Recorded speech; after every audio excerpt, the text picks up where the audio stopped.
He created the earthquake when he talked of a providence. Providence means the God, which whom we call the self. And science never accepted a providence or a God. And today they very much accept it. They very much accept a consciousness. And this is of 1933. Today in 1962 and 1972, there is what is called a Bell's theorem.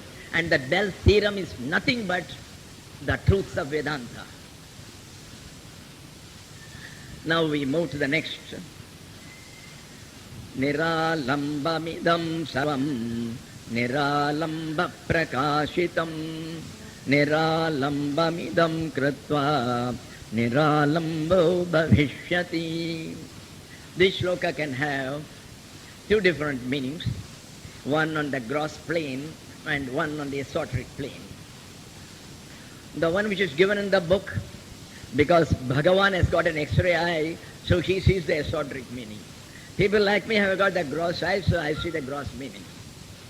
So I'll say both. First, what our Bhagavan has given.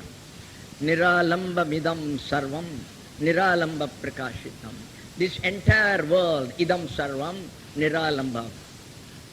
It is unreal, it has no support.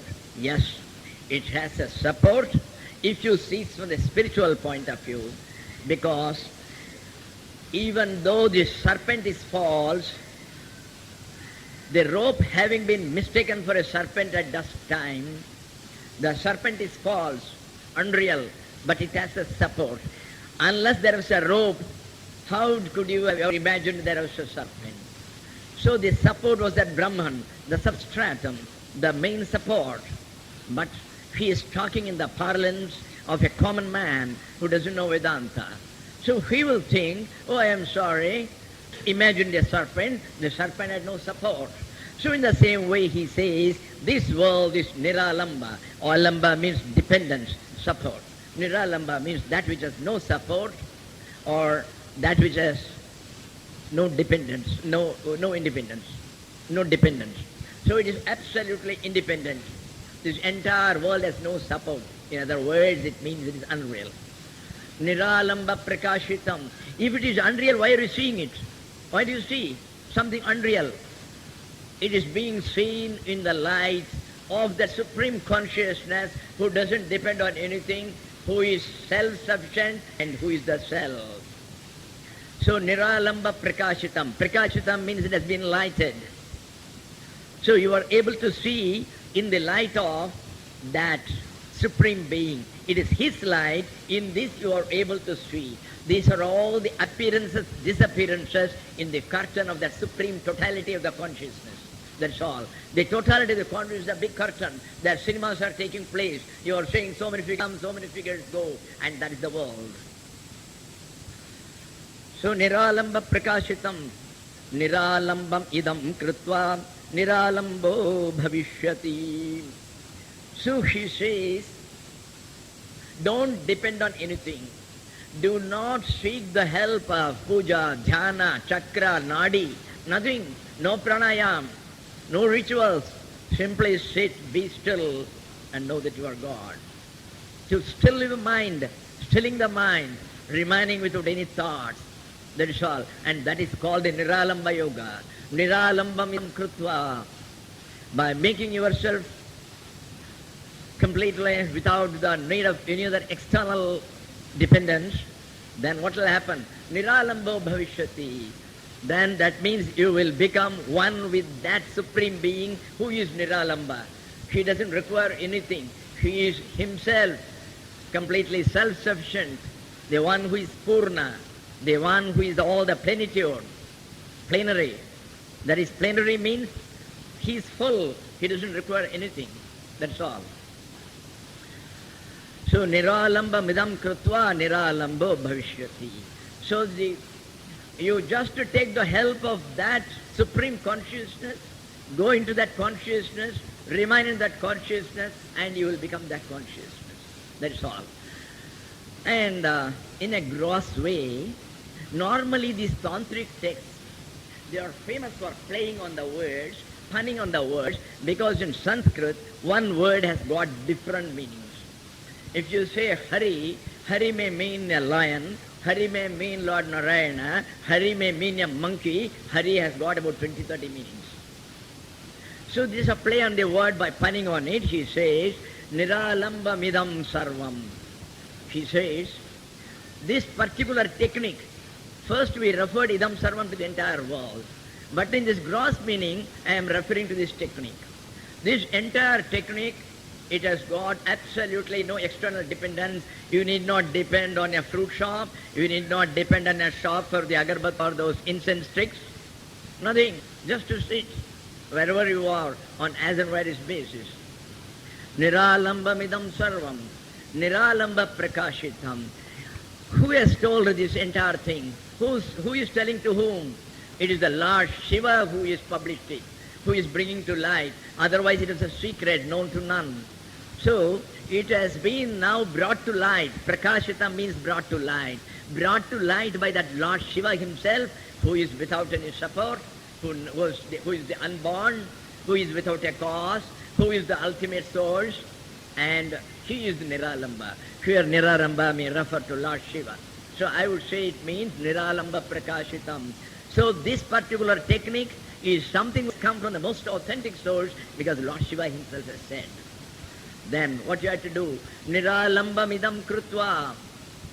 So leave everything external and doing this technique which has got absolutely no dependence on external factors. Krutva means performing this. Idam krutva. If you perform, what will happen? Niralamba bhavishyati. You will require no support. Today in this world, you require the support of your relatives, you require the support of money, finance, you require the support of something to nourish your ego, name, fame, popularity. So you require 1,000 things. And this is a technique where ultimately the result will be you will eat nothing and you will be in permanent bliss. Today with all these things, with name and fame, with the parts of money, and still you are unhappy. And this one you leave all the techniques, leave all, everything else, simply sit still and you will reach that stage where Niralamba Bhavishyati. You will be free without any support. Mukta, you will be liberated. So that is the other meaning. Like. Now we come to the next. Vyomakaram mahashunyam vyapakam yo na bhavayet sansari sabhavel loke bijakosha krimir yatha. It is written creamy. It is not kri, it is kru. Just like Krishna. Krishna is not Krishna. It is Krishna, kru. There is one r sound in Sanskrit. R. So kru. So you will have to amend it as krimi. Krimi means that bacteria, that insect, that viruses, that worm, they are all known as krimi. That which cannot be seen by the normal eyes, like, they are all known as krimi, or the smallest ones like the worms. They also come under that. And in this shloka he says only this much. Look here. Those who are not interested in reaching this consciousness, which is as infinite as the sky, as the space, and all right, what does it contain finally? What is the content of the consciousness? Is it a solid? Is it a liquid? Is it a gas? Is it energy? Or is it a bioplasma? Because nowadays you have got something known as not only the 3 stage, you have got the 5th stage called the bioplasmic stage. So, what is that? He says it is Mahashunya. It is a big zero, a void. It is a very big void. There is nothing ultimately, that's all. But who has seen that void? That fellow remains. The sphere remains. Who saw? Somebody should have seen and told you, sir, in that room there is nobody. How do you know? You have gone and seen it, so you were there. So a shunya here is not really a shunya, that which is void of all the things that you know. You will not find a clock, you will not find a peacock, you will not find a sari, you will not find a dhoti, you will not find a man, you will not find an animal. So whatever is known to the knowledge of a human being, it is bereft of them. So that is called the ground state, even in quantum physics. The source, the ground state from which as waves, the waves of all the materials in the world, the carbon, nitrogen, oxygen, gold, silver, think of all the objects They all come as waves. Where from? From the ground state. And that ground state they originally called the vacuum state. But actually they found it is not vacuum. They contained something other than the electrons, other than the protons, other than the mesons, other than the pions, something not known to them. They were not any of these subatomic particles which we have recently come across. None of them you could see. But it could see this there because the basic principle is nothing can come out of nothing. If there is nothing, how can anything come out of it? So nothing can come out of nothing. That's the basic principle. So naturally they found it consists of something vibrating, but they couldn't find what it is. And the same thing that is called Mahashunya. Mahashunya is not a term which is very popular in Vedanta. It is not at all used in Vedanta much because it smacks of Buddhism. So the orthodox Vedantists will not touch it with a pair of tongs. But the fact remains, the evolution of our Advaitic theories perhaps owed a lot to the Buddhism. If any of the philosophy, we may call it as extremely very near to our Advaita, the Buddhism. That is what you call as the Kshanika Vijnanavada or the Yogacara methods. They were all extremely near to us. Or even the Sautrantikas who said everything is a void. Because we have all, misunderstood everything. You see, Shankara had 4 disciples. And after Shankara's departure, these people, they widely varied in the interpretation of Shankara's teachings. With the result, 2 big groups came after that. One is known as the Vivaranakaras and the other one known as the Bhamati side. So 2 distinct people, they didn't agree on various points. So how is it? There was only one teacher and 2 people. There is only one Christ. And how many sects do you have? The Protestants, the Catholics, the Seventh Adventists, the Trappers, the Benedictines, the Quakers, and hundreds of denominations. And one will say that there is no Immaculate Conception. The other will say, well, there will be no baptism. See, baptism means, the holy water is spread over the child, and so from that time, it becomes holy. It comes under the care of the Lord. That is known as baptism. The Methodists, the Protestants and the Catholics, so 3 people went to China, and for 2 hours each one talked about his. A Chinese fellow came out. Somebody asked him, what did they talk about during these 6 hours? He said only 3 things. One fellow said that water is necessary. The other fellow said slight water is necessary, not that much water. The third one said no water. One said baptism is required, another said no baptism, another would talk about semi-baptism. That's all, finally. So, this Mahashunya is a term used by Buddhists. Even Gaudapada had been a secret appreciator of Buddha, as is seen from his Karika and Mandukya Upanishad, which is very famous and which is one of the standard treatises on Vedanta.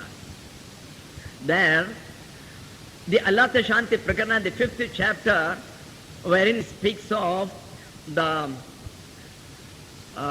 what you may call, you wrap some cloth on a long stick, soak it in oil, and then set fire to it and keep it. English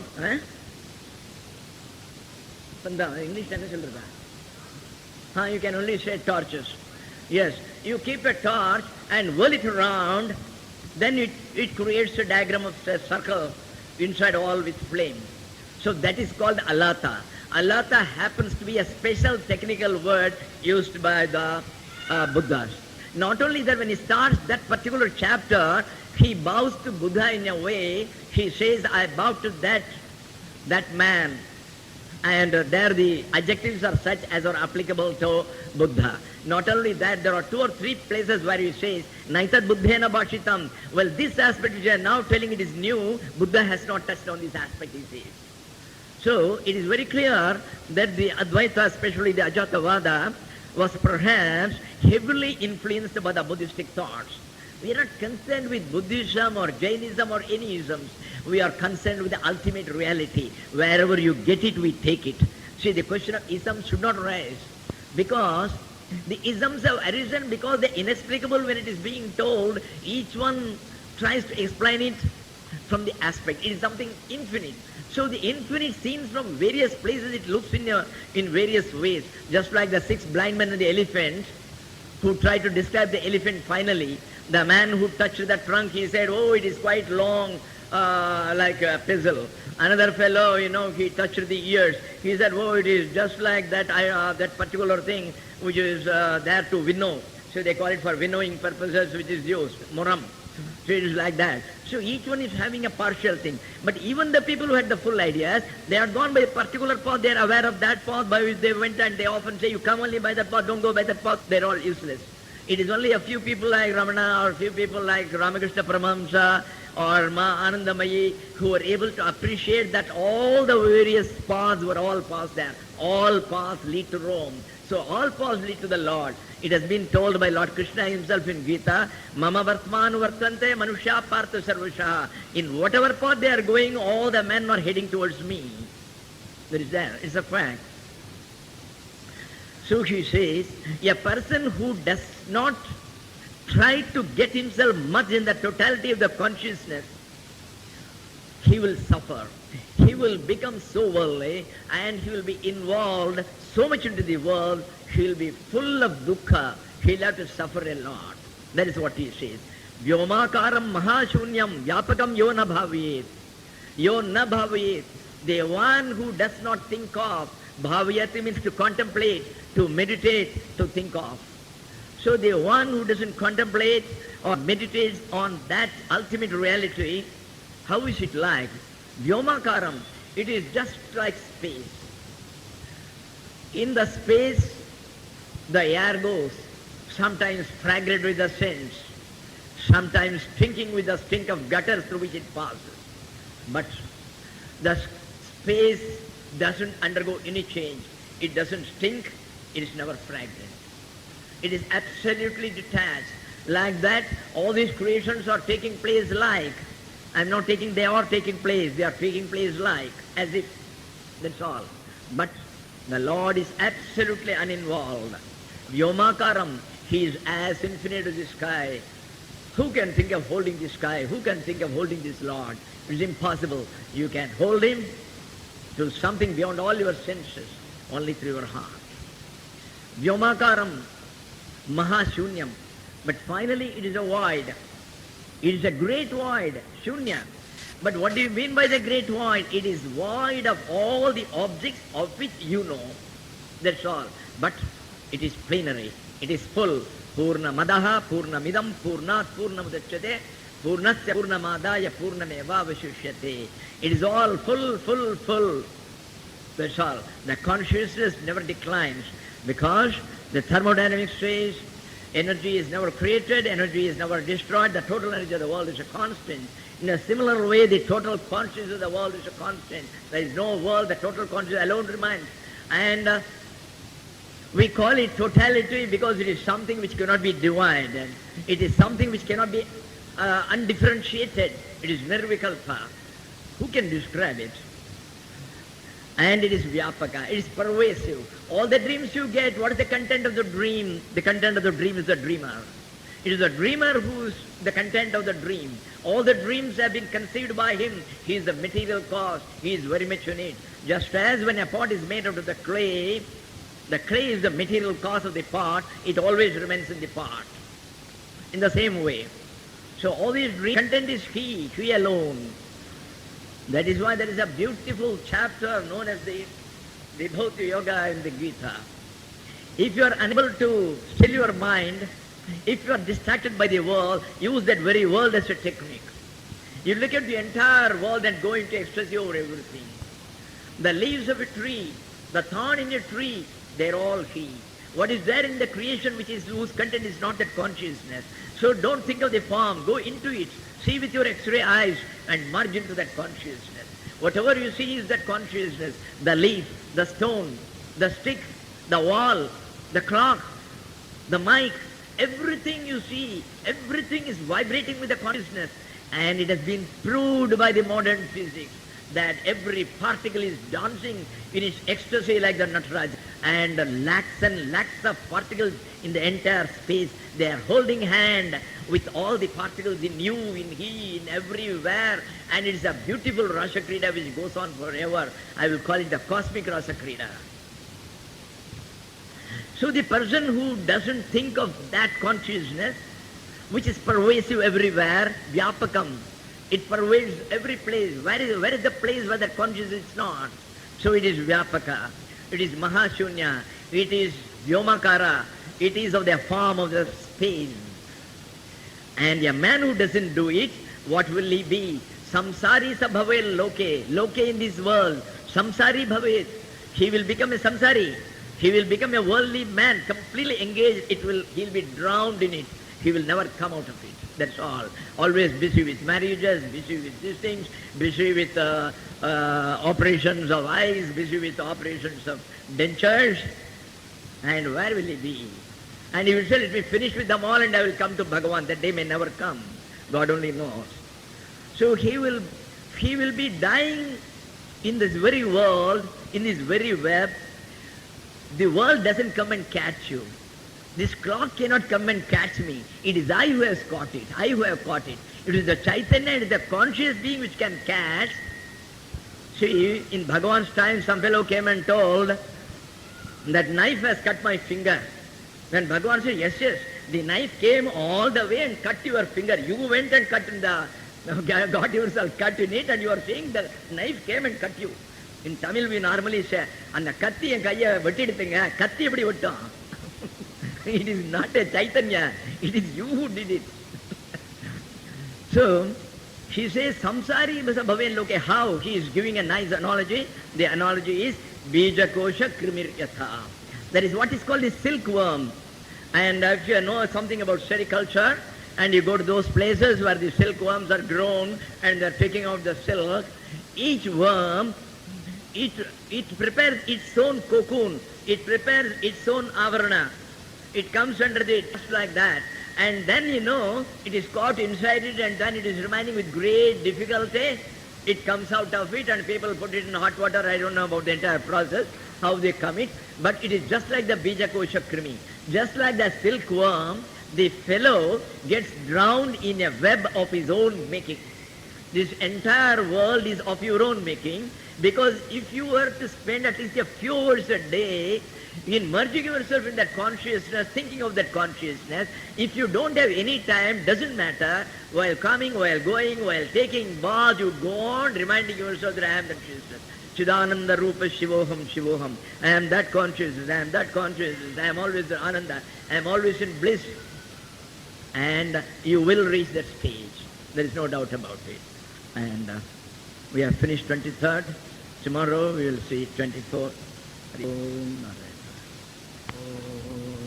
Namo Bhagavate Sri Ramanaya. Apara Satchit Sukhavadhirashim Yasyormi Matram Bhavanam Samastam Guhahitam Tam Ramanam Jabhiram Chinta Vihinam Hridi Chintayami.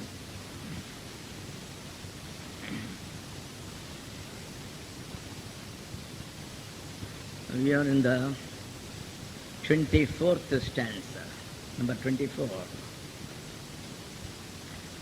Sarvayonishu sarvasya mahat klesham punah punah sarva klesham parityaktum mahashunyam vichintayet. He is going to tell us about the glory of these paths. It has become this book, Devikalottara. And there is another modification of the mind. The mind has changed its content. It has become Devikalottara. So the mind is continuously after some support. It has to think of something. Otherwise, you won't call it a mind at all. Yes, we finally call it a no mind. It is called, technically in Vedanta, the Unmanavastha. That is the state of no mind. Yes, there is a state. But in the normal course, as far as this text is concerned, When once we have made it one-pointed, absolutely strong and firm, without thinking of any objects, now you will have to give some grass to graze for this cow called the mind. And that is the shunya, the infinite void. What do you mean by shunya? The state which comes automatically when you stop all the thought waves. There will be no sound, because the mind is not going to go through the ears and hear the sound. It has left off all the objects. So naturally there is no sound. No form comes before you. Even if somebody comes and stands, you don't see him, because you are just keeping your mind half closed like. He may be standing for hours together in your presence. The mind is not there. The mind is not going out. You have kept it inside, tied to one spot. So it is not seeing the form. It is not hearing. It is not seeing. There's a beautiful fragrance of some flowers which are coming. I don't feel it, because this time my mind is not working. There is no mind. So I am not aware. So the only source through which you get the knowledge of the world is all these five senses. And these five senses are under the control of the mind. It is the mental power which goes into each golaka. Golaka means the particular pit. It is only a pit. The eyes cannot see if the mind is not with it. The ears cannot hear unless the mind is not in it. A man may come and stand before you. Well, I may be thinking of something else. Then after 10 minutes, they're like, oh, when did you come, Sir Tyagiji? I am here for the last 15 minutes. Well, why didn't you see? Your eyes were open. Because your mind is elsewhere. So unless the mind cooperates, the mind which sits in the various seats, it sits in the eyes and it sees. It sits in the ears, it hears. It sits in your nose and it smells. So it is the mind which is officiating as various officers. So it goes and sits on the chairs of the various senses and it performs that duty. And when you have controlled that mind, you have made it firm, you have completely made it bereft of the content of the world, it is shunya. It is shunya because it is empty of sound, it is empty of form, it is empty of smell, it is empty of touch, it is empty of all the sources through which you get the knowledge, the external knowledge, the knowledge of the external objects. And from the limited you have jumped to the unlimited. It is called the quantum leap in terms of the quantum physics. The quantum physics says today the energy doesn't go in a rectilinear way, it doesn't go straight line, no, not at all. It just jumps in small lumps, and that is called the quantum leap. And it is a very big leap. It can cross millions, and you don't know where you have come. Keep your mind still and just remain in that infinite void. It says you have to think of the infinite void. There is no thinking. The mind has been made still. It is not going to think. You remain as the infinite void. When once you know there is nothing, there is no sound, nothing, remain in that no sound state. Remain in that no smell state. Remain in that. Remain there is that nothingness. Don't think of nothing. Remain as that nothing. And when you remain as nothing, really nothing, you exist. You are there very much. The existence is there. The I is there. The deep I, the original I, the source of our ego, the source of this fellow who is posing as an I, that is there. That existence, you may not call it as Mr. X or Mr. Y. It is not Shantananda, it is not Mr. Tyagi, it is not anything known because you have left off all forms. Where is the known? For that knowledge to work, you require that memory. The memory is part of the mind. The mind, you have made it still, so it is not going to work. So the computer memory will not come out from the information which are stored in the archives of your memory. So naturally, you are in a spontaneous state. How else to term it? It is a spontaneous state in the sense, what do you mean by spontaneous? It is a sahaja avastha. It is sahaja. You are in that original state, which is your original form. That's all. It is just like, and such a man, when once he comes back to the world, after having been once deep into that infinite void, and don't stand in the infinite void, if you remain in that state, ultimately, you will be able to pierce through that infinite void, and then you are what you are. You come to your original state. Till that time, you were only posing, you were only taking the various guises. In Tamil we call it Vesham Bodrathu. We were only taking the various guises, but we had identified ourselves with the guises. We have taken the form of an Othello, and we thought we were really Othellos. We had taken the form of Antonio or Merchant of Venice, we thought we were really Antonios. You have taken the form of Shantananda, and you think you are really a monk, and some years back you took your monkhood and now you are a monk, you are begging from door to door, that's what you think. But this again is only a drama. In your dream, you became a king. The next day you became a beggar. Neither was true. But then when you were the king, you were very much worried inside the dream when your minister came and told you the enemy force has come and they have surrounded the town. But the moment you got up, did you worry about it? There is a king. Early morning when he got up, his wife came running in a disheveled state. "Oh king, our only son has died." And the king said, "Oh, it's okay." "What? Do you understand what I am telling? Our only son has died." "I heard you for the first time." "Okay." "What? Have you no heart? He is our only son, aged about 12, with whom we have fondled in our laps. And this is all you can say." "Okay." "Is it a news about some Pakistan or some Germany?" "I say I'm talking about your own son." "I know very well, madam. The fact is, just now I got up from a long dream. In the dream also I was a big king. I didn't have one son, I had 100 sons, all young men, bold, valorous, adventurous. Unluckily for me, there was a battle. In that battle, just early morning, just before you called me, I was just attending the funeral of all my 100 sons. All of them died. Just in that border state, you called and told me, your son has died. Those 100 sons were at that time as realistic and as true as this one son you are talking about.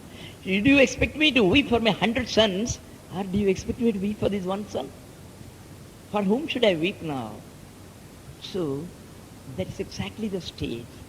But the one who knows that I was neither that king nor this king, then there is no problem.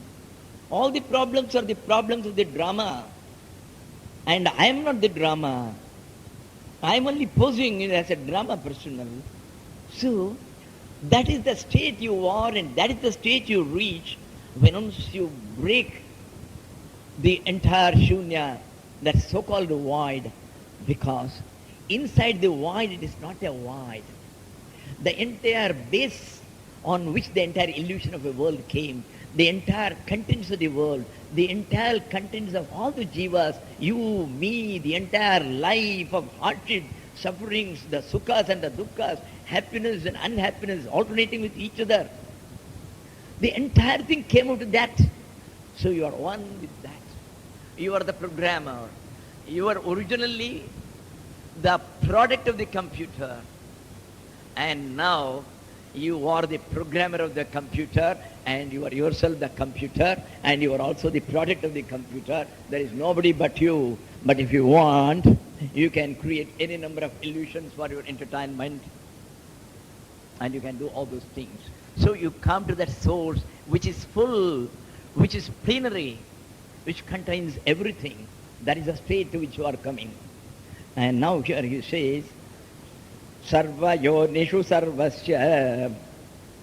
all the people in the world, sarvasya, sarva means all the people in the world, sarva yonishu. Yoni means the various types of births to which you are subject.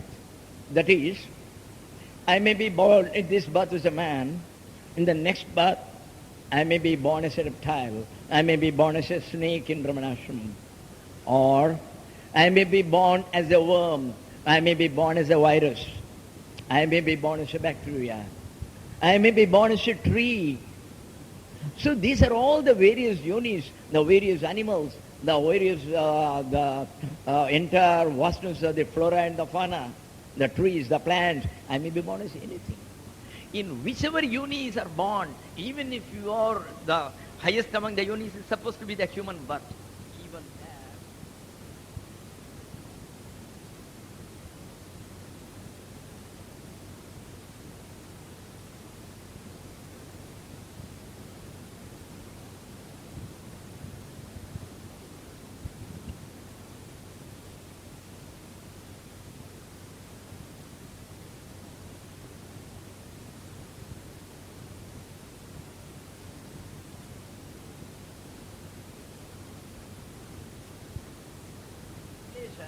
They are getting unhappiness. Not all of them are able to get food. This morning I gave some 2 or 3 I had, some bananas, I put it. And then the king of the monkeys, perhaps, one thing which came, soldiers were afraid. Nothing came near it. There were 20. They were all eyeing it greedily, but nobody dared to come. This fellow comes, he takes all the 3 and begins to eat. Nobody dares to interfere or intervene. Not even I. But I very much wanted that there were other ones which had very small kids. So I said, oh my Lord, this rascal is eating everything and they're all deprived. Then I brought from inside and threw it, one to this and several to others also, so that some more should get the share. So in whatever yonis you take place, you become a small worm. Unknowingly while going, you put your booted foot and out, gone out. It's life. In one moment, the life is gone. So what pleasure did you get there?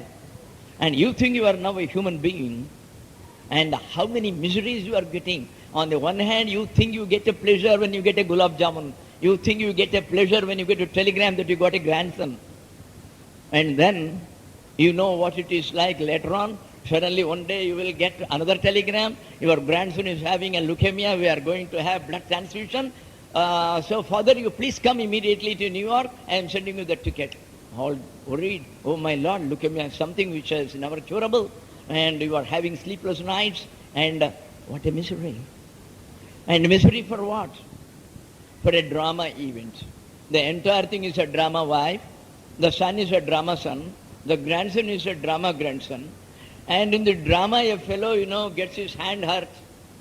And if you're a doctor in the audience, do you give up with your box and then try to bandage that fellow? Pretty well the entire thing is false. And that's what is going to happen. But still, unfortunately, we have identified ourselves with the role. And we think he is our very son who is going to be forever my son. We have had several such illusions. We have had several illusions. Each one is called a rebirth. They're all illusions. Where is the rebirth? The bulb is changed. The electricity never dies. So seeing from the point of the bulb, you call it a rebirth.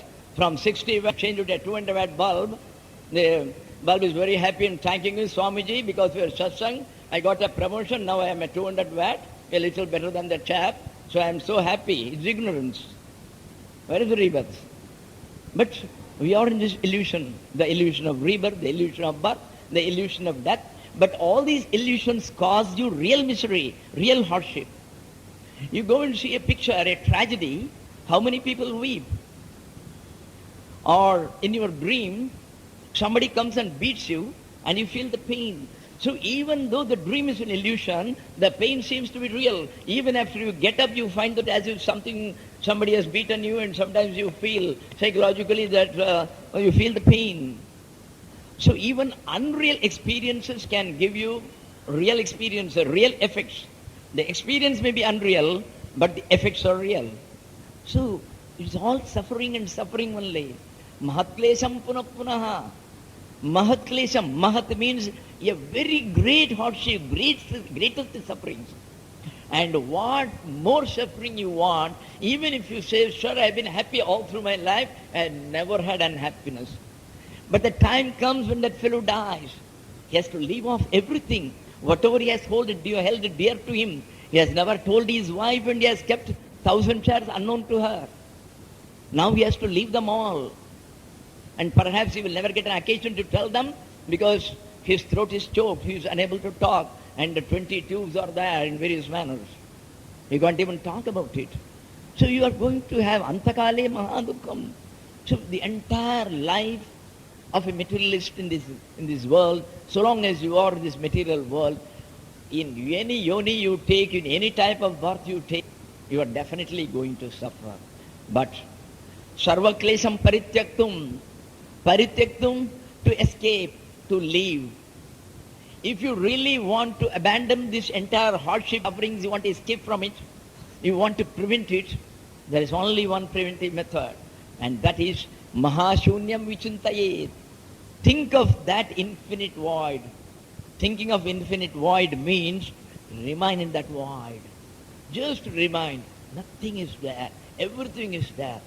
But when once you remain, you can't remain there. You know what happens? Up to that stage, it is your effort. And at that stage, the gravitational force of whatever is inside works and it pulls you inside. Supposing you go in a satellite to the moon, you don't go with your petrol or whatever is the propellant till the last. Much before you reach the moon, there is a mandala, Chandra Mandala, up to which the gravitational force of the moon works. So they put off the satellite, they put off the switches, the aircraft, the satellite doesn't work. It is being pulled towards the moon. The same thing happens. When once you are able to be at this infinite void, remain in that infinite void, have the experience of the infinite void, suddenly what happens is, that is, see, this has been described in a beautiful hymn in one of the Upanishads known as Mundaka Upanishad. A man has crossed all the sheets. That will come up later, what are all the various sheets. The topmost sheet is this gross body, which you consider as the Atman. You consider when you say I consider that I am this man with this beard and mustache, white beard and white mustache. This is Shantananda I am thinking. Not at all. So this is the first sheath. Then I may think, no, this may not be, but I am positively the intellect. No, you are not the intellect. So in due course, by trying to eliminate it, you come out of it. You go through all these bodies. And finally you stand at the door. And at the door, there is a beautiful, nice curtain. It is highly transparent. And as Ramakrishna Paramahamsa says, there is the stage where you can come face to face with the reality and a very thin veil only remain. If anybody has gone to Hyderabad in the Salarjung Museum, there is a beautiful sculpture. The sculpture is there of a lady. It is made in white stone and a veil is there. It is made up of the stone, but it is made so nicely you can see through the stone the face of that lady. It is done in such a beautiful way. That is the stage you reach, that is known as the Anandamaya Kosha, that is the fifth sheath. When once we reach it, now you know that no more I can reach. Then the hymn says, Hiranmayena Patrena Satyasyapi Hitam Mukham. Look here, now I have come to a place. This infinite void is so nice, it is full of peace, it is full of happiness, I have no unhappiness. Why should I go further? I'd very much like to remind that is what it seems. Because, oh reality, you have covered yourself purposely so that I should only stand at the door and be fascinated with your door and never think of entering it. But if I enter, there is something which far excels my imagination. This is nothing compared to that. But you are trying to tempt me with this. So just at that door, what you get is that infinite peace and one infinite happiness. It is not a permanent happiness. It is not a permanent happiness. This is supposed to be one of the obstacles going further. Ignore that happiness and continue in that infinite void. You'll be able to pierce through it. And that is called Rasaswada. Rasaswada is a stage which you reach by all your efforts, whether it is through Jnana Marga or whether you go through worshipping a God with attributes. Supposing you go worshipping a God with attributes, say some Narayana with a conch in his hand and a mace in his hand and a chakra in his hand. It is as true as your body. Don't think these are all myths. If your body is true, that is true. If your body is false, that also becomes false. So long as you are aspirant, so long as you are a sadhaka, that means you are still doing sadhana, you are still having a body. If you had no body, if you have taken the consciousness, there is no sadhana business. So the fact remains till you reach the final stage, the Saguna, the God with the attributes, the Devi or the Narayana or the Lord Shiva, they are all 100% true, but as true as your body. That's all. So that stage also comes there, where you come face to face with your God with attributes. That is the stage with your efforts. And you feel so pleased. And you say, I don't want mukti, sir. I am so happy with serving you. Let me remain here. That is the place where you are. And that is the infinite void, beyond which is something far more beautiful than the infinite void. So, Mahashunyam Vichintayet. More will come later about this, so then we'll discuss more about that stage. Mahashunyam Vichintayet. Think of the infinite void. Here, thinking doesn't mean exercising back your mind. They have said your mind will not think of anything. It will be bereft of all thoughts. It will be the shunya. So remain in the shunya. Remain in that stage where it is infinite peace-like. I call it peace-like. It is not the infinite peace. The final peace is called Shantim Nirvana Paramam. That is what the Gita says. There are various states of peace. Even now when you are sitting, the moment is over, you sit for 5 minutes, you think you have got some peace. But how long is it going to last? So the final peace is the peace of that final liberation, where you know, I was never unlimited. I have always been, I was never limited. I have always been the unlimited. I never had a hardship. I never had a birth. There is nobody beyond me. I alone have existed as consciousness. You will never think of it, but that will be the stage. What is there to think? You and I think of it from this stage. So at that stage, the question of thinking doesn't rise. You are that. That's all over. Nobody says that I was Shantananda, now I am this. There was never a Shantananda, there was never a world. Na loko na cha laukikaha, as we saw yesterday. So nothing remained. The entire thing was a farce. It was false and it was a farce. So we come to the next. Jnanotpatti nimittantu kriyacharya prakirtitaham yogam salambanam tyaktva Nishprapancham Vichintayet. The various rituals have been prescribed in the Vedas. Early in the morning, getting up, taking a little water 3 times.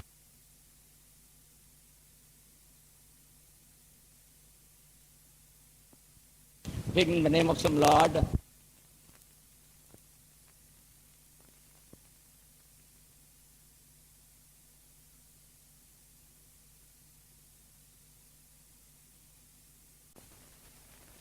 Because there is not one scripture, there are various scriptures.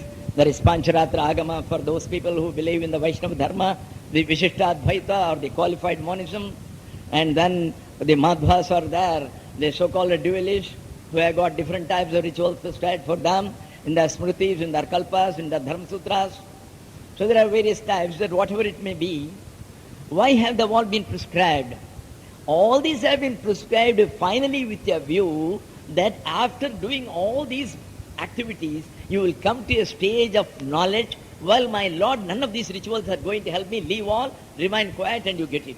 It is almost like the stage which the people in the Zen reach when a koan is given to them. Koan is a type of a puzzle which you and I cannot understand. They will say the Buddha was standing on the ground on his tail with 3 of his legs up. So you will say, when did Buddha have 3 legs?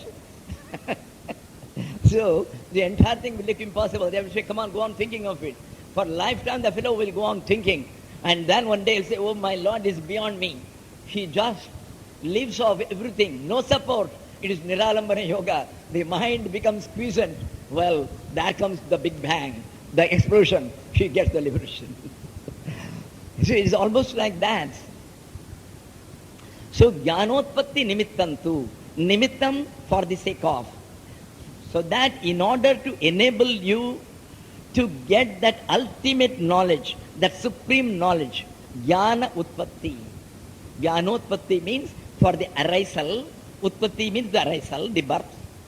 So in order to obtain the arisal of that supreme knowledge, for that purpose only, kriya charyaha prakirtitaha. Prakirtitaha means they have all been prescribed in the various scriptures. Prakirtitaha means they have been prescribed. What have been prescribed? Kriya charyaha, the various methodologies and the various rituals, they have all been prescribed only for that purpose. It is not that these very rituals will take you anywhere. It is a negative method where you found yourself wandering around, confused, flounder, and finally with disgust you will leave it and say, Lord, I don't want anything. You remain in the state of what you may call the state of no mind, and well, you may reach. That's all. So that is the purpose. So he says, why should you wait for such a stage? It's a tortuous process and it may take you more time and you will be suffering in the meantime. And if you are unable to have that full siddhi in the same birth, you have to take several births, you continue to do the rituals, and we don't know after how many births you will reach the stage of disgust and then leave it and then come to this. Why not take it up initially itself? Leave that. So he says, Yogam salambanam tyaktva. Tyaktva, leave. Which one? Salambanam yogam. All the paths to the Lord, all the spiritual paths which are dependent on external factors, something like a rituals, something like a cassette, something like a mantra, something like a japa, these are all external dependence. Leave of all external dependence. Don't depend on anything. Simply sit. Not a pie to be spent, nothing to be, no equipment to be obtained. Sit still. That's all. Nothing else is required. Sit still and remain in that consciousness of that infinite void. Remain in that consciousness. You see, the God has got only three aspects. Sat, Chit and Ananda. Existence, consciousness and Ananda. You go through any of the doors. Morning to evening, feel happy, jump with joy. If a man is beating you, you laugh. If a man is abusing you, you laugh. If a man is giving you chappals, you laugh. You will reach him. There is Ananda. There is the aspect of being always in that same mood, the mood of happiness, joyful. Many of the Sufi saints have reminded that. So you can obtain him through Ananda. The other method is Chit, consciousness. Be always conscious of everything you are doing. Half the time you are unconscious. You do not know how you entered. Did you put your right foot forward or left foot forward when you entered here? You are not aware. There was a disciple who for 20 years served under Zen master. And the Zen master said, you have learned what all I have to tell. Tomorrow I'll give you a certificate that you are a Zen master in your own right. In the morning you come, but you don't stay in this town, you will leave for some other town.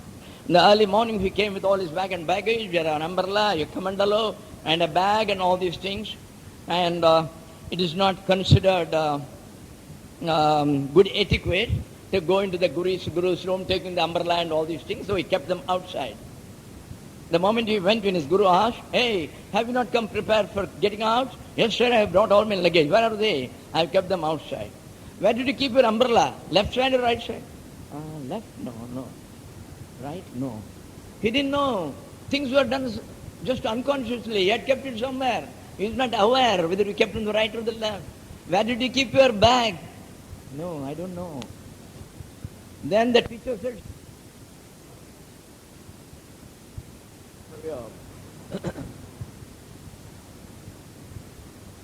it may be the westerly wind, it may be the easterly wind, it may be out of season, it may be a storm. He feels happy. He is in his happiness. That's all. He doesn't feel anything about it. It is there inside, it is there outside. So his inside is full of joy, his outside is full of joy. This storm doesn't bring in its wake any sort of, what I would say, an unpleasantness to him at all. He doesn't. Madhupata ritajate madhuksharanti sindhavaha. The rivers, You say, oh, the water of Thiruvannamalai is not good. Oh, our Coimbatore, that Urani water, oh, it's so fine. There is nothing like it in the world. Somebody else says, no, our Ganges water is so nice. What are you talking? Then the Kaveri wala says, no, nothing doing our Kaveri river.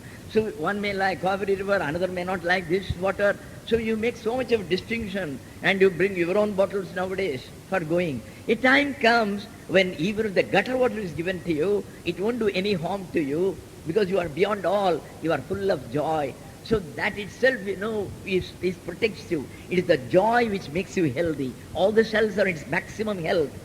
So you don't require any protection. You drink any sorts of water. So Madhuksharanti Sindhava, all the rivers give you all honey only.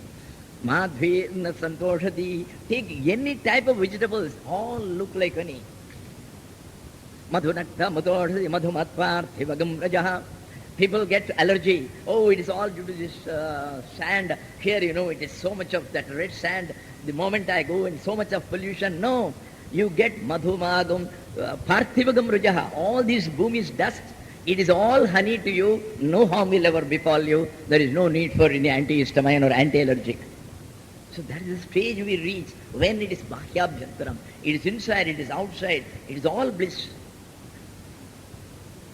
So, when you see that consciousness, Pashyan Ananda Bhag Bhavaye, you become full of Ananda. By seeing this Ananda, the Ananda which is everywhere, the happiness which is everywhere, so you take it. This ultimate happiness is not inside you. Just like the consciousness, it is everywhere. It is in you, it is outside you, so you see it everywhere. You see in your own, you see outside. On seeing that, you become full of Ananda, full of bliss. That is the stage you reach. Brahmavid Brahmaiva Bhavati. The one who has seen the Brahman, he becomes the Brahman.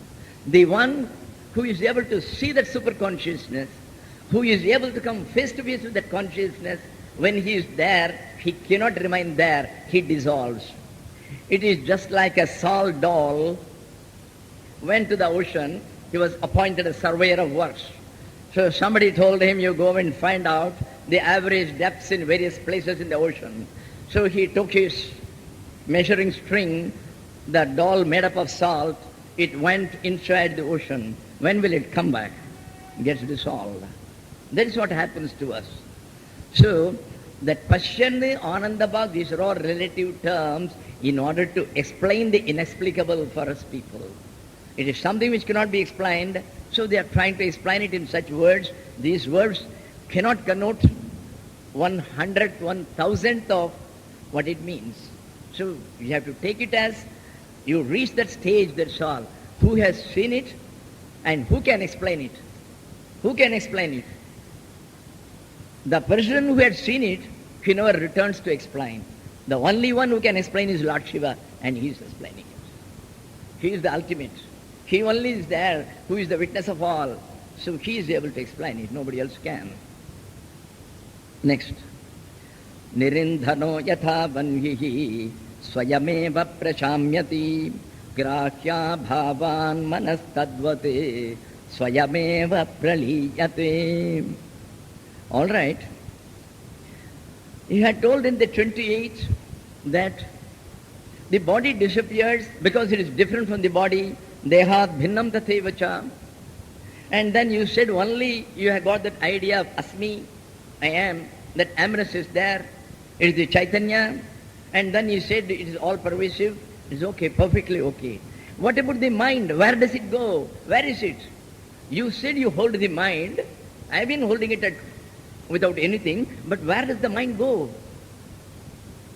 That he says here, Nirindhano yatha vanhihi swayameva prashamyati.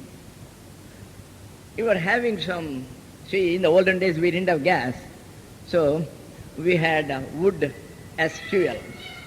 So when you lighted the wood as fuel in the house for cooking purposes, when once all that fuel was exhausted, then what happens to that fire? The fire gets extinguished because the base is not there. So, yatha, just like Nirindhanaha vanhihi. Nirindhanaha. Indhana means fuel. Nirindhanaha means where the fuel has been exhausted. So, when once the fuel has been exhausted, vanhihi, the fire, swayameva prashamyati. There is no external action done. It by itself, automatically, it gets extinguished. Prashamyati, completely extinguished. You never see a sign of the fire having ever been there. Prashamyati. Why? Why is it so? Grahya bhavat. There is no customer for it to hold on. If there is a fuel, it will hold on to it.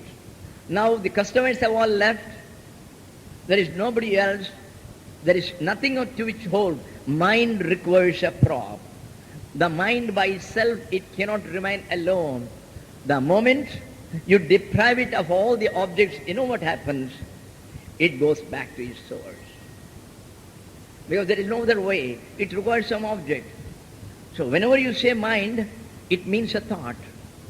It means a thought about something, some food item, or about my hometown, or about my son, grandson, about my debentures, about my shares, about my wealth, health, something or other like. It wants some thought, some concrete items to hold. So here is a case where the mind had been made still. How long will it remain? The moment that supreme consciousness comes into play, the moment you have been able to pierce through that infinite void and go beyond it, which is the only one, which is the true state, which is your own state, which is your own form, which is your own nature, you have come to face with yourself. At that stage, the mind disappears. The mind disappears. Grahya bhavat. Because there is nothing to hold on, it gets bored. If I cannot hold anything, where can I remain? So, because of that, the fire is extinguished. Tadvat, in the same way, manaha swayameva praliyate. The mind gets absolutely merged. It gets extinguished. The mind becomes the no mind forever. You see, the difference between the no mind and this is, no mind could be for half an hour, for an hour. Here is a case, the mind has completely gone out of the stage forever, once for all, for good. It will never more to return. So it will not come back. What a beautiful state. Then where will you be after that if you have no mind? Bhagavan was sitting one day in Virupaksha Guha, it seems, and Seshadri Swami came and sat before him for about an hour. Full half an hour he was sitting before him. And then he explained, Hare, in this 1 hour not a single thought has crossed your mind. How do you manage it? Yes. But then, such a Bhagavan was not able to recognize people. As soon as Sundareshwar came, he said, come on Sundareshwar, Nayana, when he came, Nayana, how is it you are not seen? When did you come? So where from all these things come? How the mind works? There is no mind. It is a spontaneous thing. The mind borrowed its little capacity of recognition, of thinking, only from that supreme consciousness. The entire energy was the supreme consciousness. From that a small particle of it, the mind has taken from its reflection. It is not a Chaitanya at all. There was only a reflection of the Chaitanya on it. The mind is working as if it is a Chaitanya. Actually it is not. It is only what you may call semi-conscious because of just the reflection. So the original is directly there. So every thought, everything is spontaneous. The Upanishad says about that, says, Yesha sarvajyaha yeshantaryami. He is the knower of all. What is it that he cannot know? Because he is the one who has become all the forms. So can I not recognize the form which I have taken in acting? I recognize myself. I know it is I who has become this. So it is a spontaneous thought. So all his, see, whatever we do, it's a reaction. But there is all a spontaneous action, that's all. It just comes at that time, because at that time no longer that individuality is there. It is the totality which talks. It is the cosmic being which talks. It is the supreme consciousness which talks and behaves like a common man for fulfilling its purpose of raising the level of a few people, and it has come on all its compassion, which has incarnated itself on earth. So for that purpose, it is acting as a man. So this is the stage to which the mind goes. The mind has disappeared. Swayameva Shamyati, a beautiful stage where there is no mind. It is the mind which has been the obstacle from time to time. Anybody who tries to sit for half an hour meditating, he writes, Swamiji, this mind is the problem for me. Now the problem has been not solved. It has been dissolved forever. Now we come to 31. Mohika murchika maya swapnascheti chaturvidham sushuptir jagratischaiva sarvametat parityajet. Normally we are aware of three states of consciousness through which we pass daily. We get up in the morning, we are in the waking state. It is one stage, it is a particular level of consciousness. Then the night has come, you go to sleep, you are in your dreamland. So that is called the Swapna. So the waking state is called the Jagrat. Then you go into deep sleep, the dreamless sleep. Then it is called the Sushupti. But here Lord Shiva is adding a few more states in which we are, but we are not conscious of it as a particular state. We take it as natural to us. And they are, she says, apart from this waking up and going to sleep, there are four more states. One of them you know, that is Swapna or the dream. Because why he has not taken it, we take it as real. The sleep also we take it as real, the waking state we take it as real, but everyone knows the dream state is not real.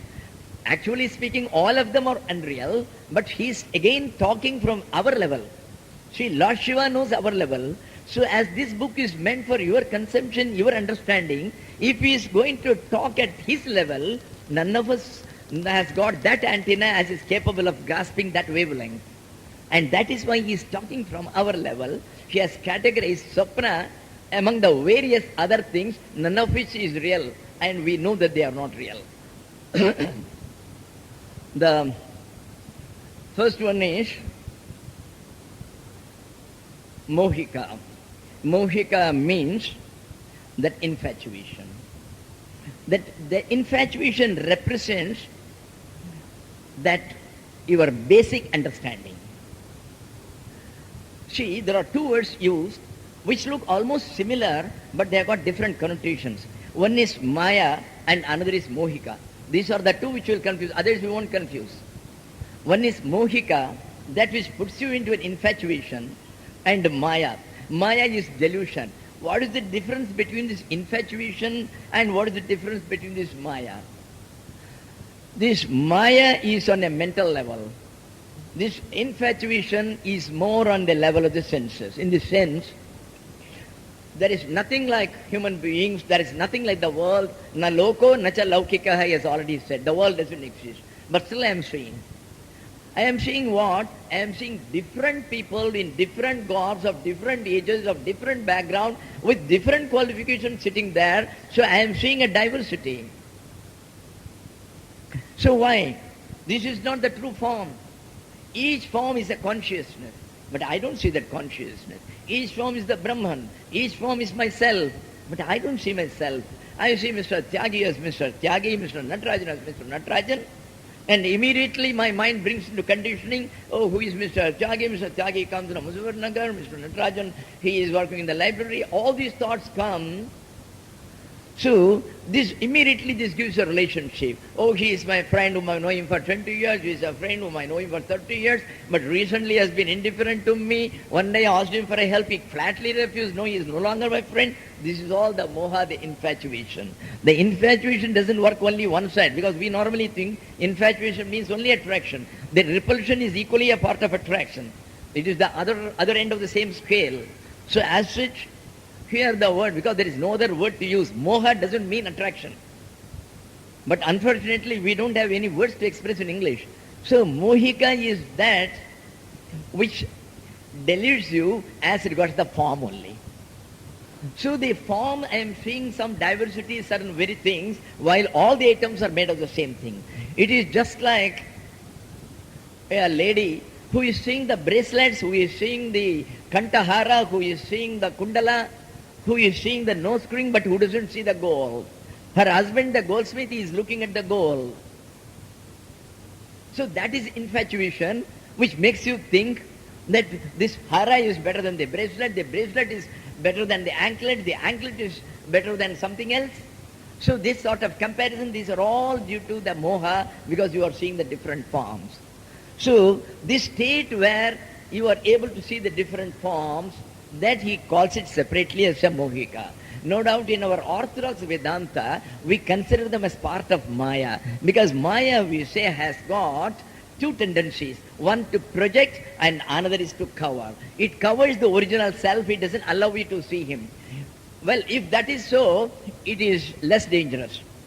You are not able to see well and good. On the contrary, I am now able to see an enemy, I am able to see a friend, I am able to see my grandson, and this is what causes all the troubles, all hardships and sufferings in this world. So, one is called the avarana. So, avarana means the cover. It is not only that it projects in different way. It not only covers, it gives it different costumes and different garb and presents it in the form of Mr. Natarajan. Well, I look at him, I don't see the Brahman, I only see something exists, it has no form, that's very good. On the contrary, the moment I see the form, that form excites certain memories of mine, some preconditionings, and it excites some likes and dislikes, which ends in troubles, happiness, unhappiness, botheration. So all these things come out of it. So, mohika is that part of it which makes us conceive of people in different forms, in diverse forms. Then murshika means when you go into a swoon. You don't call it death, you don't call it jagrat or awake, you don't call it a swapna. So what do you call it? So it is a separate state in which you are. It is a separate state. So that murchika is murcha, where you swoon, where you faint, where somebody has given you anesthesia and you are not aware. So that stage you call it as murchika.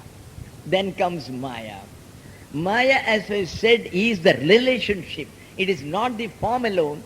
Originally in mohika we saw different forms, which we liked and disliked. Maya is going beyond it and attributing some relationship to each. I possess, it is my possession. I see the clock, it is good. I don't leave it. Oh, this clock is mine. Who has brought it here? I've been searching for it. Immediately my sense of possession and my mamata, all these things come. And that is Maya. Maya is deeper.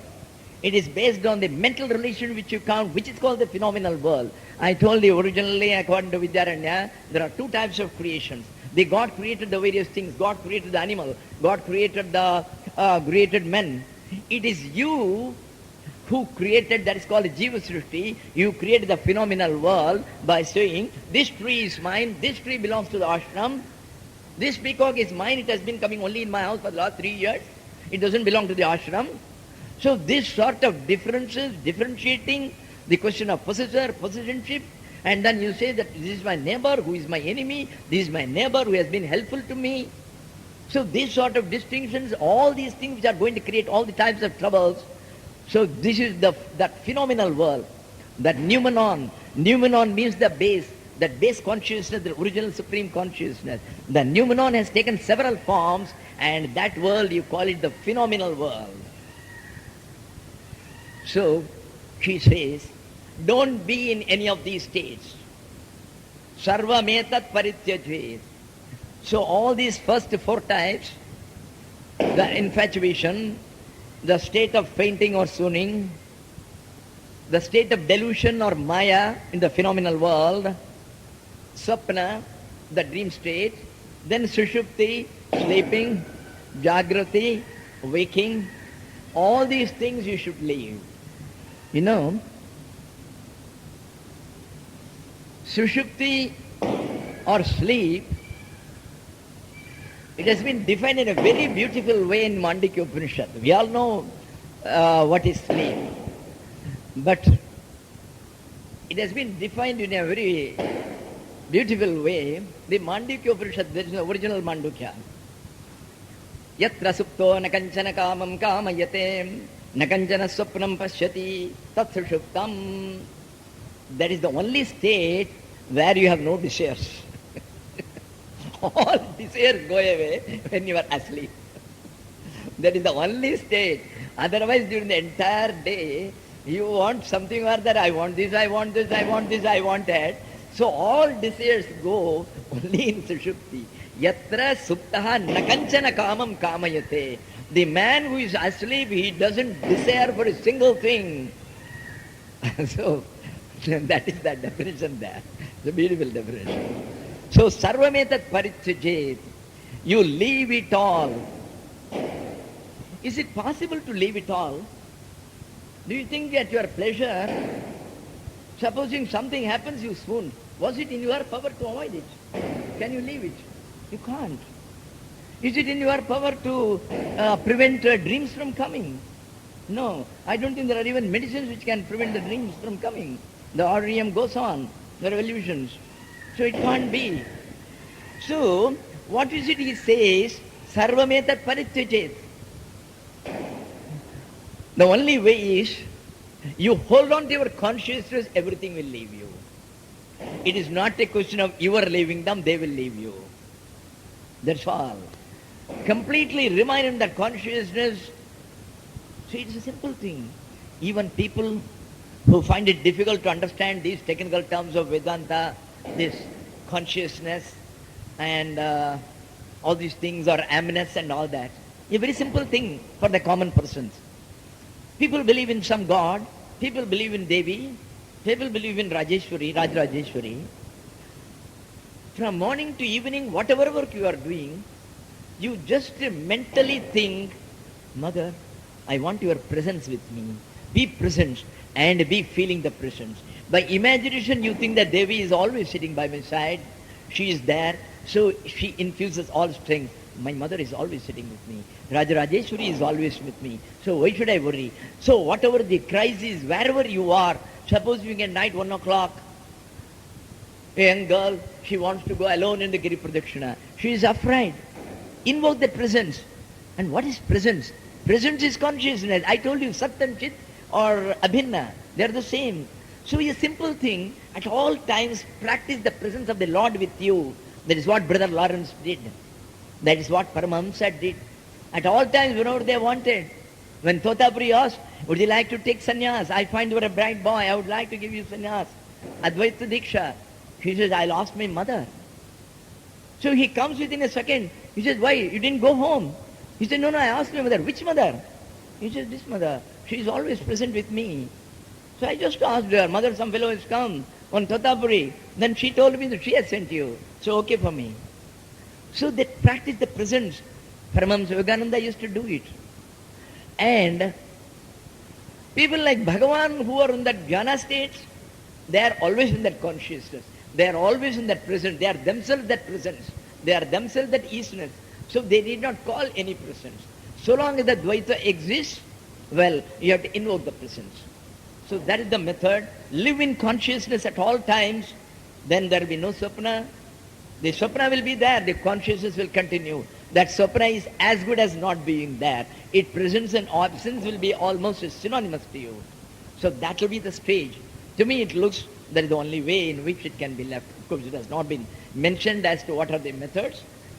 That's all. But he says, Parityajet, you have to leave it. Then, yes, the next one says, you go on thinking of consciousness. So that is the upaya for ensuring this. You want to leave the mall, then what should I do? Think of that consciousness. That is the next one. Chintayan labhate chitim. He gets into that consciousness. That is the way by which you can remove all these superimposed states. They are not your states. So, what about the state of consciousness? It is not a state. It is your nature. It is your being. It is you. So you couldn't call it the states. That's all. All the others were the guises, the costumes which you are wearing in a drama. You are the actor there. Here you are not the actor. You are the original person.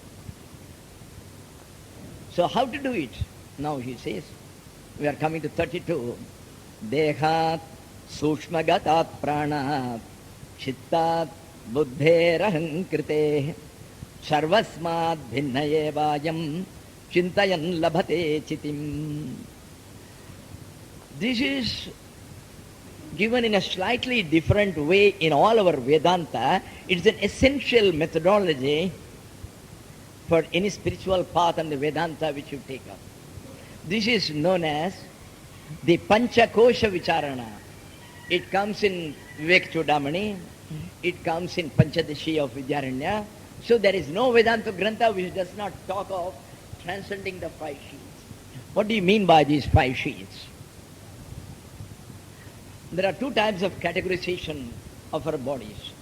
We are aware of this gross body, we think this is all to it. No. In one categorization, we consider it as 3 bodies. So now we are not talking of it, so I don't want to confuse you. So in another method, in the center is the consciousness. The consciousness working from the center and radiating its energy in all the places. We want to reach that center.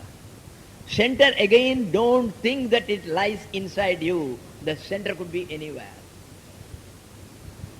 So it is a center without a location. Yesterday I told you, even according to George Wald, the Nobel Prize man in 1986 has said, she had analyzed 1,000 brains in conjunction with some neurosurgeons. He has cut it to pieces and then he put all types of electronic equipment to record. And he found there is no consciousness. Then he tried to find it, along with biologists he worked, to find out in which part of the body it is. In no part of the body. And they thought then if it comes from outside, then let me record it. So in 1 by 200th of a second, whatever passes, it can be recorded. They put such a one, the recorder, through electrical waves, to find out where from your consciousness comes. So they burnt your hand a little. The man get, so the consciousness comes from somewhere. Where from does it come? It comes in the speed which is 100 times the speed of light, which is impossible theoretically according to Einstein. E is equal to mc squared, c squared is the maximum. That is the square of the speed of the light. So you cannot get it. It comes in such a speed, the recorders were out. It cannot be recorded at all. It just a fleeting second. It passes lakhs and crores of miles. So you couldn't record it even. Nobody could find. So he says, you can't locate it. There is no location, George Wald, the Nobel Prize man, has said. There is no location for consciousness. It is everywhere, akasham, as we saw in the previous one. So, if you want to go to the center, you have to go through 5 sheets. Each one is completely, they are not transparent. They are supposed to be transparent, but unfortunately over them there is a lot of muck. So you have to polish them and then find out. That is the method which we call. That is, the outside, the first one, it is called the Annamaya. Annamaya means the gross sheet which is made up of matter. Food is matter. So it is made up of matter. So initially, unless you keep this okay, you can't reach your spiritual heights. It is a very simple thing. We eat whatever we like, and we are so fond of chutneys, we are so fond of all oily things, bhajis and vadas, and any man of nutrition will die of horror if he sees the South Indian, especially what we eat. I think the others also are equally so, but still we are more so. So, you should take such food as are not gravitational, which will not feel heavy. You should never feel the body. That is the stage of perfect health. Are you every day aware of your toe? You are not. But one day you hit their toe against a rock and then blood is flowing, you are aware, because that shows put things which will irritate and which will operate on your psychosomatic apparatus, and then it will affect your moods, or it may affect your desires. It will induce certain unwanted bhavas or attitudes in you. If you go on taking onions, if you go on taking too much of pungent things, mirchis, then it will have its own effect. Atyushna, lavana. So never take wherever there is something more. If there is less of salt, take it as it.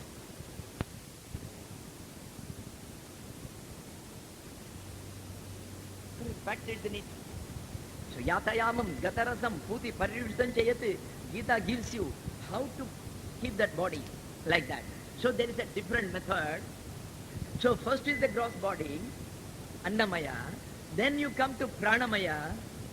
You think that vital sheet, that what is called the bioplasmic energy, which is making you function, which activates you, that is what is called the prana, the vital breeze, which is full of the cosmic energy, which it has absorbed from the cosmos. So this prana, that is the next sheet. See, originally, you identify yourself. If somebody asks, where is your self, my Atma? Atma? This is the Atma. Who is Shantananda? This body. So, your identification is with the body. Well, you become more subtle. No, I can't be the body. When I say this is my book, I can't be the book. It is my position. When I say my body, obviously, it can't be. It can't be me. So, all right. Then you say, I'll be the prana. So, in due course, you will find that prana is also not okay. Because that process is not mentioned here, so I'm not going into details about it. So, I am only mentioning those 5 sheets. Dekhat. The first one is the body. The next is Sushma Gatat Pranat. The first is gross, which you are able to see. The prana are the vital, the bioplasmic energy, which you call the vital breath. It is Sushma. It is more subtle. Sushma Gatat Pranat. From the vital breath, which is much more subtler, Then you come to, then the third one is, your identification with the prana is gone, say, no, I can't be the prana. And the mind. Because I think I shall do, and I carry it out. So I am the mind which does the sankalpa and vikalpa. Sankalpa means, I will do this, I will do this. Vikalpa means, why not do that? The alternatives. So I wouldn't like to do it, I won't do. So the negatives, the alternatives, they all come under the vikalpa. So sankalpa, vikalpatmakam manaha. So that is the mind. So leave off that identification, go beyond it, transcend it. Then you come to buddhi, intellectual sheath. So this intellectual sheath, it is actually can be called the conscious sheath. Don't think that all the pranis have got all these 5 sheaths. It is only the human being who has got all the 5. Now you will see, for instance, the tree. The tree has got only the 2 sheaths, that is the prana and the annamaya. It doesn't have a mind, it doesn't have an intellect, so it doesn't have the other sheath. So it possesses only 2 sheaths, while we are possessing 5 sheaths. The God is making the obstacle race more difficult for the human being because we are capable of it, capable of transcending it.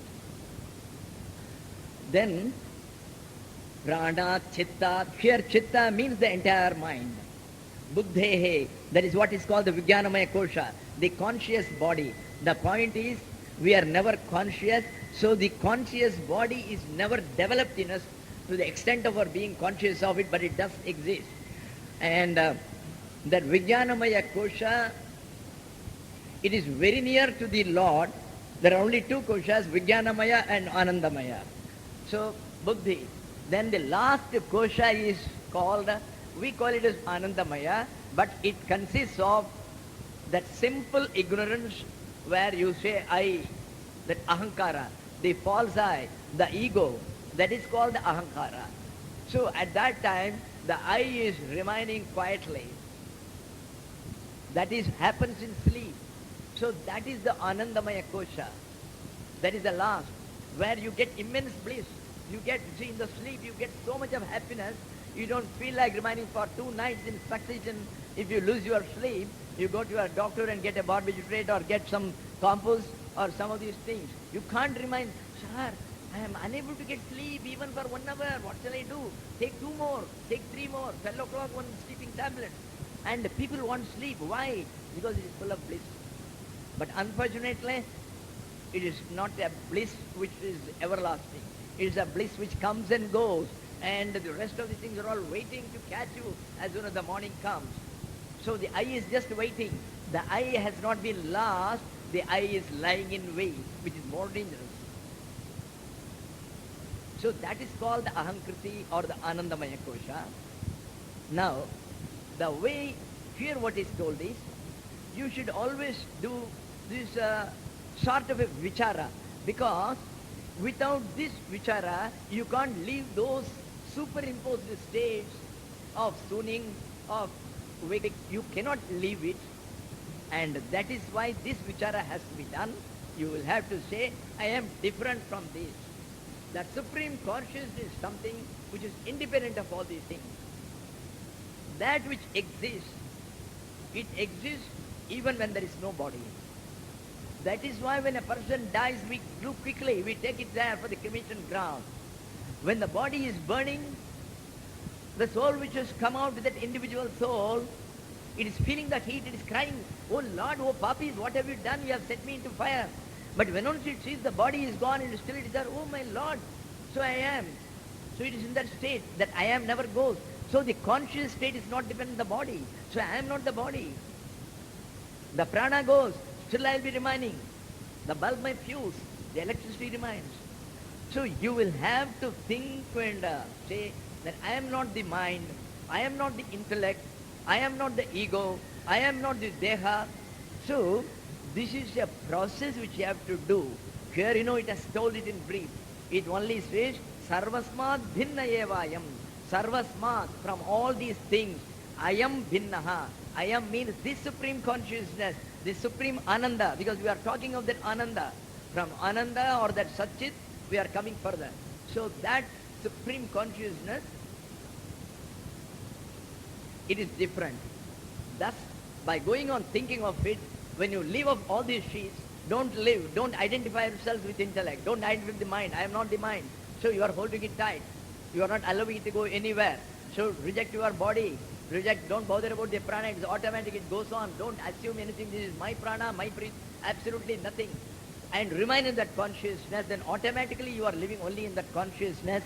So by remaining in that consciousness, you will be able to transcend all these temporary states which are superimposed on us and which have posed the real obstacle in realizing our true state.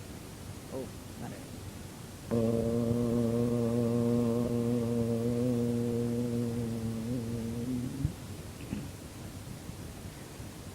Apada Satchit Sukhavadirajan Yasyormi Matram Bhavanam Samastam Guhahitam Tam Ramanam Gabhiram Chinta Vihinam Hridi Chintayami. Om Namo Bhagavate Sri Ramanaya. Now we are in the stanza 33. Sada bhibhuyate chittam nidraya smaranadina bodhayetva prayatnena kuryat swastham punah punah.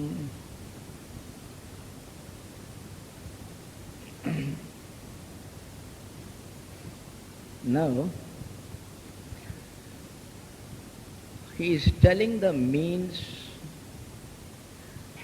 one of the direct means for approaching the highest state known as moksha or nirvana, what we call as liberation. And the only theme, the single theme on which this entire text revolves is keep your mind still, bereft of all objects of the world. Whatever is known to you, either personally or through hearing, do not let your thoughts go there. Control all your thoughts and remain still. And the second stage, he says, if you remain still for quite some time, you will come to the state of this shunya, the void. Somewhere it looks that the sound doesn't come, you don't hear it. People will be blaring, the transistors may be blaring all around, but you don't hear it because your thoughts have been controlled. And when the mind has been controlled and when there are no thoughts, there is no I to hear it. I is the first thought. to the indriyas do not work, you don't see. Thousands of people may be passing before you. You don't see. There may be beautiful fragrance of the incense sticks may be coming. You are not aware. So that is the stage of void. That is not the final stage. Then he says, you should pierce through that infinite void and go beyond. Beyond is that nirvana. As I said, beyond that stage of infinite void, it is a state of grace. You can never reach it with any amount of your efforts. All your efforts cease the moment you reach that void. Then what happens is an automatic, spontaneous quantum leap. It is not an ordinary jump. It is a jump beyond the speed of light. Several thousand times the speed of light, you reach a state. It is not a state. We are only talking in the parlance of an ignorant man because that we can grasp it more easily. It's not a state. You reach your original state, I may call it, or rather your own nature. You reach your real self. And for that purpose, he says, what are all the obstacles in between?